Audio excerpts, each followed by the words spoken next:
begin by asking you, you're in Delhi. Are you seeking legal recourse in your father's case? Is that the reason why you're here? Before I jump into that, I think you need to set the context of this conversation. What's happening in Andhra Pradesh is absolute power corrupts absolutely. And corrupt people are troubling honest people. What you're seeing is a person who's built a character and credibility over 42 years is being targeted by a known corrupt politician. And Mr. Naidu is being sent to judicial remand with no mistake of his. Okay. And that's the unfortunate state of affairs. So I'm here in Delhi to explain this to Indians at large, to put facts in front of them, and to appeal to them to express their solidarity with Mr. Naidu. Okay, so, but this is not about seeking legal recourse. You're not going to knock to the doors of Supreme Court, right? Well, the case currently is in the Andhra Pradesh High Court. So 19th is when the next hearing is scheduled to happen. Definitely based on that, we will take a further legal action. But you haven't sought bail, right? You've sought home arrest or home remand. Right? No, we have sought that there was misuse of power. Under Prevention of Corruption Act, under 2018 amendment, 17A clearly states that when a chief minister or a former chief minister is arrested, the authority that placed him there, prior approval must be sought. Okay. And that was not done in this case. Number 2, investigation must be done by an officer not less than DG rank, which is not the case. So there's clear abuse of power that's happening. And this is the remedy that we have sought, that 17A is not followed. Therefore, there's no case. Okay. That's the prerequisite to file a case against a public servant. Okay. So it's you don't want to go through the other route of applying for bail, etc. at this stage. Well, when you're questioning the remand itself, where does the context of the bail come in? Yeah. So that's a legal recourse. But the investigating agencies, I'm quoting what we are reading on the newspapers and other media houses, is saying that there's multiple signatures of Mr. Naidu, and they have enough evidence. How would you respond to that? So is signature of a chief minister wrong? My straight question, is there a money trail to Mr. Naidu or any of his ministers or his family members or his friends? The money released was 370 crores. And this is a project that was implemented by Siemens, the German company, and their implementation partner, Design Tech. This project is not new to India. This project has been implemented in 6 other states in the exact model with the exact vendors, including Gujarat, Tamil Nadu, Karnataka, Jharkhand. So why is it that it's wrong in Andhra Pradesh? And there is no money trail leading up to Mr. Naidu or any one of us. Number 1. Number 2, the audit house that they appointed, Sharath and Associates, are working out of the same building, operate out of the same IP with another audit company called IVS, which is audit company for all of Jagan's own companies. Okay. So isn't there malified intention? Number 3, officers who actually signed on the agreements, officers who have released the money. So Prem Chandra Reddy is one who signed. Ajay Kalam Reddy is the one who released the money.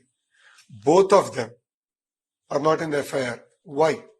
Ajay Kalam Reddy is retired, but is an advisor to this government, holds cabinet rank in Jagan's administration. Why is he not in the FIR? I have a document with me which clearly stipulates that a group of IAS officers was sent to Gujarat to evaluate the project and give their recommendation.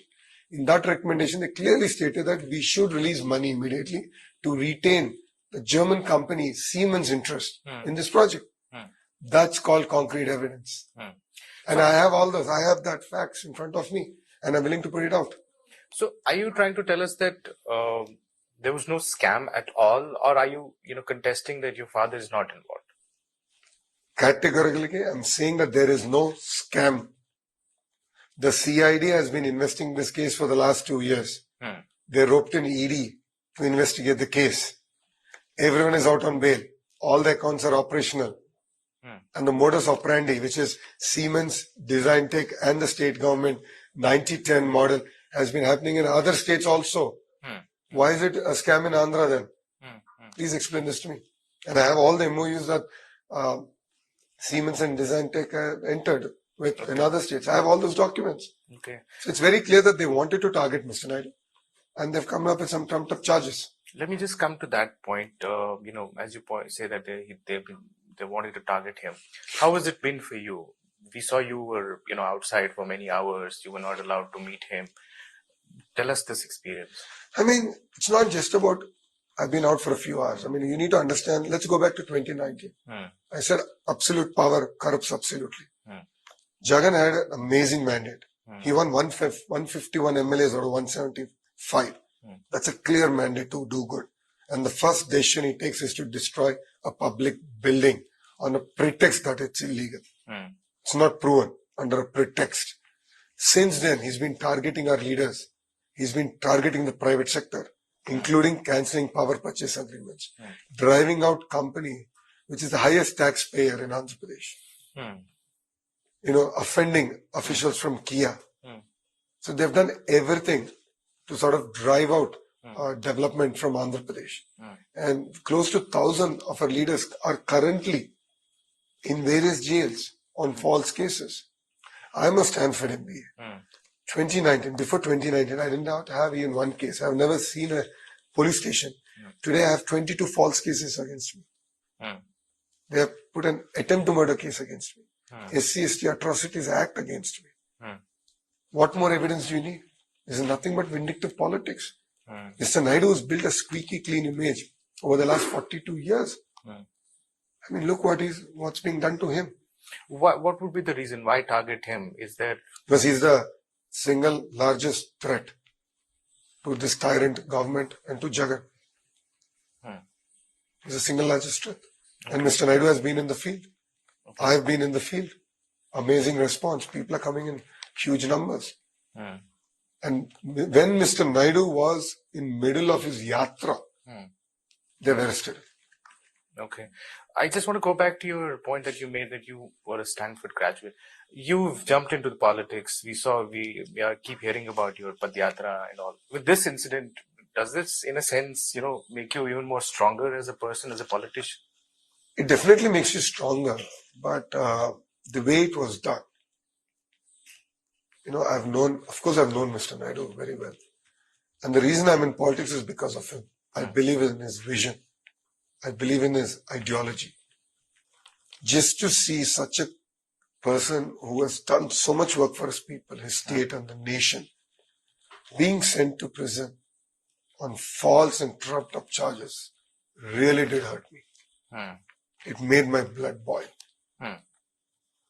And definitely this becomes a factor for other youngsters to enter politics. When I was the minister, my average speed of clearing files was 55 minutes. Mr. Naidu would have a competition here. As a minister, you should not waste time. You should never sit on a file. You should say, ensure files were cleared. So now if the legal system or if CID comes and says, because you are inefficient, because you are fast, you have done something wrong. Where are we going? Mr. Naidu is known for efficiency. How can you criticize him for doing this project at such breakneck speeds? 213,000 people have been trained, 80,000 of which have been placed, have been in a job. Today he's sent to judicial remand on some trumped up charges. It does hurt. Okay. Let me come to slightly towards the political spectrum as it exists right now. So you've tied up with Mr. Pawan Kalyan. Is there an alliance that we will see in the upcoming polls? So Pawanji has also become a victim of this government. When Pawan Kalyan wanted to come to his office, his plane was denied permission to take off. And then when he came by road, he was stopped at the border for 2 hours, saying that he's going to commit a crime. He's going to create law and order problem. Okay. And after 2-3 hours, they let him go. He just went to his office. And then subsequently, Mr. Naidu was arrested. So he said, this is now enough. Enough is enough. So both Pawanji and Mr. Naidu had a meeting. And they've decided that come 2024 election, we have to fight together against this tyrant. Okay. We have to fight against a criminal organization headed by a criminal. Would it be both the Lok Sabha election as well? Yes, in Andhra, both state and parliament elections happen at the same time.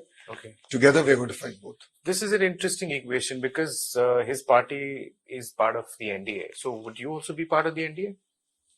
Well, that's for BJP to decide. But Telugu Desam Party and Janasena decide to fight together come 2024 elections. But you have no problem to be a part of India as long as, they're okay with it. Well, that's a decision that Mr. Naidu will take. Okay. And also about the Telangana polls, because those are imminent. How would your party fight it there? Well, last time we had 2 MLAs that won. Subsequently, they've been poached by the BRS party. We will continue to fight. We have a strong unit there. We will contest elections in Telangana also. Would there be an alliance there as well? With either of the blocks, NDA or India Alliance? No, nothing on the cards. Nothing on the cards. TDP will fight it alone. Okay, one last thing again I want to bring back to the case. So what will be your future recourse legally if this home remand doesn't come through? What will you do next? Well, home remand anyway was denied. Our fight is on 17A, which is a settled matter in numerous high courts and the Supreme Court itself. So we're going to fight on it. Definitely justice is being delayed but cannot be denied. Okay. And this is something we're going to fight. If not the High Court, we are going to knock on the doors of Supreme Court because we have done nothing wrong. The state is unable to prove money trail because there is no money trail. As simple as that. Look at any of the CID press meets. And it's very weird that investigation agencies are holding press meets across the country. And I believe they're also coming to Delhi to meet national media. Typically government holds press meets or political parties hold press meets. Here CID is holding press meets. And they have not been able to prove across numerous press meets that there's any money trail or any wrongdoing on the part of Mr. Naidu. Number one. Number two, they're busy threatening leaders of Telugu Desam Party. They're busy threatening Lokesh. The CID chief says, it might be tomorrow or day after that we'll take up Lokesh also. This has become the most ridiculous thing. This is how a criminal organization runs. This is how mafia runs. And that's exactly what's happening in the state of Andhra Pradesh. All right. Thank you so much for speaking to us. Thank you for having me.